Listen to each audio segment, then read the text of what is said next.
ప్రజాపాలన ప్రజాపాలన అని చెప్పుకునే రేవంత్ ప్రభుత్వం తెలంగాణ వ్యాప్తంగా ఎక్కడ చూసినా కూడా బీఆర్ఎస్ నుంచి గెలిచిన ఎమ్మెల్యేలకు ప్రోటోకాల్ ఇస్తలేరు, గౌరవం ఇస్తలేరు ప్రభుత్వ కార్యక్రమాలల్లో.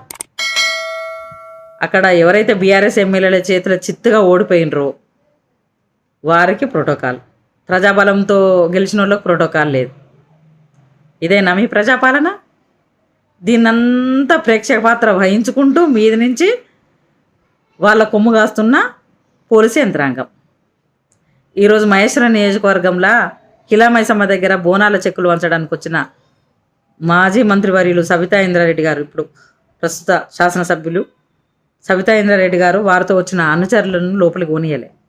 లోపల చూస్తే కేఎల్ఆర్ చిత్తుగా ఓడిపోయిన మహేశ్వరం ప్రజల చేతిలో ఓడిపోయిన అభ్యర్థి. ఆయనకేం పని లోపల? ఆయనతో వచ్చిన మొత్తం అనుచరులు, ప్రజాబలంతో గెలిచిన ఎమ్మెల్యే గారికి అక్కడ లేదు, గౌరవం లేదు. ఇదేనా కేఎల్ఆర్? ఏదైనా ఉంటే నీ రౌడీ రాజకీయం ఇక్కడ నడవదు, తెలంగాణలో నడవదు, మహేశ్వరం నియోజకవర్గంలో అసలే నడవదు. అసలు మహేశ్వరం నియోజకవర్గంలో నీ బలం ఎంత, నీదెంతనో ఓట్ల రూపంలో ప్రజలు చెప్పిండ్రు. అసలు నీకు సంబంధమే లేదు మహేశ్వరంతో. ఇంతకుముందు కూడా జరిగినాయి.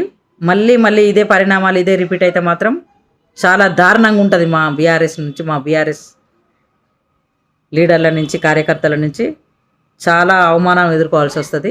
లాస్ట్ వార్నింగ్ నిజంగా. ఎందుకంటే నీ రౌడీ రాజకీయం మహేశ్వరంలో నడవదు. సబితా ఇంద్రారెడ్డి గారు ప్రజాబలంతో గెలిచిన వాళ్ళని అవమానించడం కరెక్ట్ కాదు. పోలీసు యంత్రాంగం కూడా చూసుకుంటుండడం కరెక్ట్ కాదు. ప్రజాపాలన అనేది చెప్పుకోవడం కాదు. గెలిచిన వాళ్ళకి ప్రోటోకాల్ ఇవ్వకుండా మీరు ఇట్లనే అవమానిస్తే మాత్రం మీకు వచ్చే పరిణామాలు మాత్రం దారుణంగా ఉంటాయి. జై తెలంగాణ.